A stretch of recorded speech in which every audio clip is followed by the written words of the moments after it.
Shalom, Yasharala. All praises to the Most High, Yah.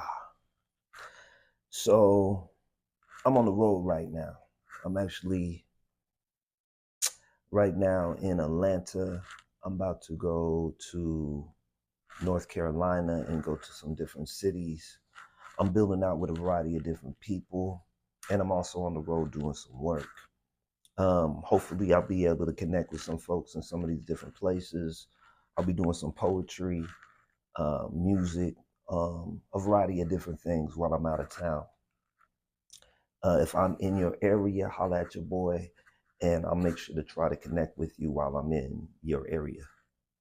One of the things that I wanted to kind of talk about and expand about in like current times that we're in is really self-sufficiency and trusting in the Most High and walking according to the ways that the Most High has called us. I go back to Hosea 4:6, for my people are destroyed for a lack of knowledge. Let's watch this clip. What is your nationality? My nationality is Afro-American. What is freedom? Freedom is black power. What is black power? Black power is...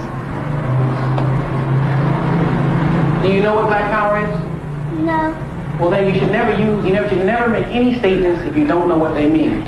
I'm sorry, I don't know. All right. How old are you, young man? I am 4 years old. You're not 4, Aaron. Now you tell me your right age. How old are you? How old are you?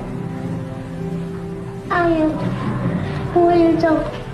Are you sure you're 4? Yes. You're gonna let me turn you around and tell you you're some other age? You're 6 years old, Eric. No. I can't hear you, Eric. No. Are you being frightened by me? No. I'm the teacher. I said you're 6. I am 4 years old. All right, then you stand up for it, then. You shouldn't be weak. You stand up and say it. You ought to scream it in my face if I try to tell you different, right? Yes. Have a seat. Suppose I had some money in my pocket. Well, I don't believe in everything that this gentleman is talking about, specifically when we're talking about the term African American. I do agree what he's advocating for, right? So what I will say within that is what I mean by that. What he's advocating for is these young people to think for themselves. See, one of the things about being able to take control of your narrative, take control of the ways that you see yourselves and the ways that you advocate for yourself is that empowerment allows you to develop the vision of where you're going, right? When we're talking about like implicit bias, subconscious bias, these are biases that have been ingrained into us, and it actually impacts the ways that we see ourselves. So if we're not careful, somebody else can tell us our narrative. See, the thing about being able to take power in your own narrative is that's knowledge of thyself. Having knowledge of yourself allows you to tell people who you are, even though they're trying to make a narrative out of you, even though they're trying to tell you who you are. See, the thing about a narrative is stories that we tell ourselves develop the ways that we see and view the world, right? If we're not careful, we'll allow the world to be painted in the ways that we're told that it is. That's the trick about the news.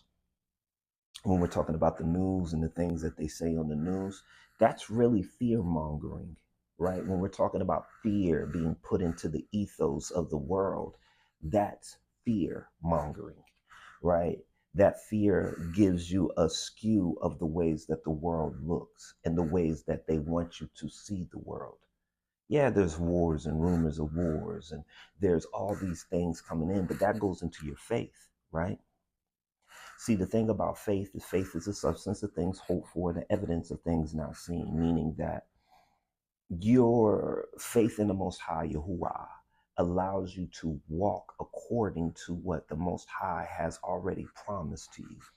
So regardless of the chaos that's happening, you are concentrated in the Creator. And because you are rooted in the Creator, it doesn't matter the bombs and the stories and the weather that's happening outside of you. And the reason why it doesn't matter is because you understand that you are protected in this bubble called Yahuwah through the Ruach HaKodesh. That's power, especially when the world is uncertain, when there aren't no guarantees.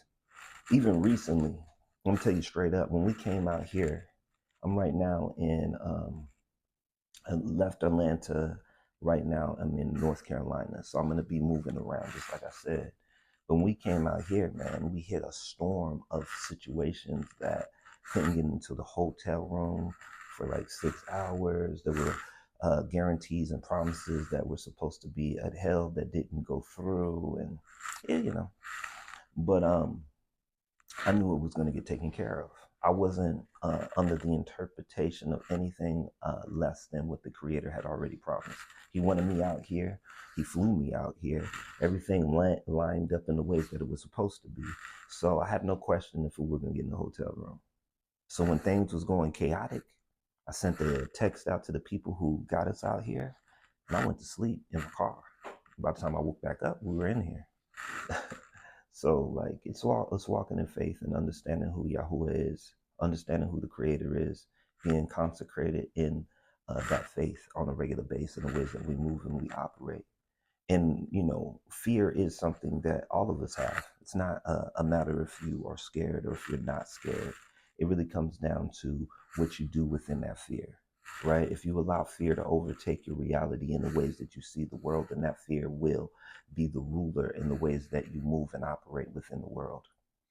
You can't let fear be the thing that dictates the reality that you choose to operate and move in. You have to be so uh, endowed in the faith of the Creator that you understand that even when things look its worst, right? When we're thinking about Yahushua, when he was sleeping in the boat, all of his disciples were scared and they seen the storm happening and everything was happening up and around them.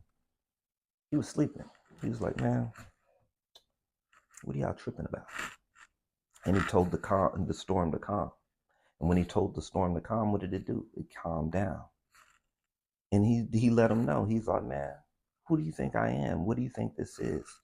Whether that be literal or a metaphor, that lets you know that even in the storm, not to worry and keep your focus on Yahuwah. You know? The thing about the times that we're in is they're guaranteed to get more turbulent. They're guaranteed to have more chaos and crazy elements that are a part of this reality that we're in. How you choose to operate is going to be ultimately the ways that you are in the kingdom mindset or not. That's just what it is. So to operate in a kingdom mindset, that means that we understand that if we're in the laws of the kingdom, if we're walking according to law, statutes, and commandments, then everything is going to be in alignment according to the ways that the Most High sees fit. And doesn't even matter if anybody's conspiring against you, because when you're in alignment with Yahuwah, that's the whole thing about the Book of Kings.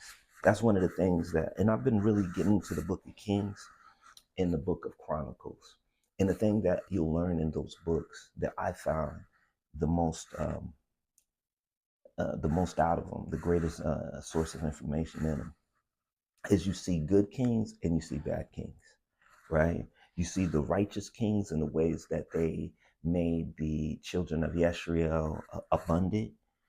They won wars, and then you see the evilness of the bad kings, right? We're all kings. Ye are a royal priesthood, a chosen generation, a peculiar people, that I have pulled you out of the darkness into the marvelous light. We are all royalty.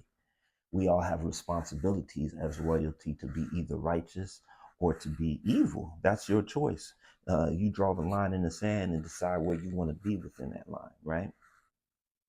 But the thing about walking according to the principles of the Most High, or walking towards kingdom principles, is that the Most High has laid out a plan. If you pay attention to the righteous kings and the things that the righteous kings like Hezekiah, even David, Josiah, different kings that were righteous within the Book of Chronicles and within the Book of Kings, is that those righteous kings were the ones who actually progressed the culture of the Yeshreelites, of the Ashriala.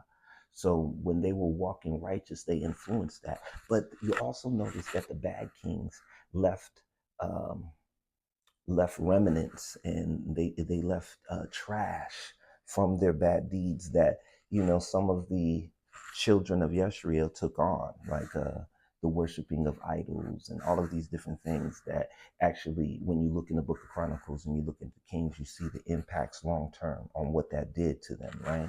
Even when you get into the book of Jeremiah, when Jeremiah is holding those who are in power accountable, a lot of that had to do with different kings that had left, in Solomon being one of the most important ones. But they left all these remnants of their bad deeds within the people. We all are responsible for the people we influence around us. That's why it's such an important thing for us to not be charlatans, not to be snakes, to actually walk in the righteousness, because we influence those who are around us. And the more that we walk in alignment, and the more that we're righteous kings, more that we are righteous queens. And I know, well, there's no queens in the Bible, but ye are a royal priesthood. So, like, within that, right? Some of these women are queens, not all of them. Some of you men are kings, not all of them. So, like, when we're walking in an alignment, we influence those who are around us, righteously or unrighteously, right? So it's an important thing to understand that your walk, your influence, the things that you're consecrated in, influences those around you. And based off of that, that's going to be something that ripples into the future based off of the righteousness that you stand in today. That's how important it is for us to walk in integrity for our families, but also for those who are around us, those who are family around us, in order for that righteousness to be able to ripple amongst the people around us. That's how you become a kingdom citizen, is that you are a kingdom citizen that influences others to want to be grafted into the kingdom, right? It's a mindset. That video that we watched earlier is a good example of that. And the more that we walk in that integrity, the more that that ripples. And yeah, the times that we're in, it is the end times, right? But it's the time of evilness ending. It's everything is coming to a crescendo, right? So when it comes to a crescendo, then it has to fall apart. But that's not a bad thing, because when it falls apart, that means that there's a new earth, a new mindset, a new kingdom that comes into fruition.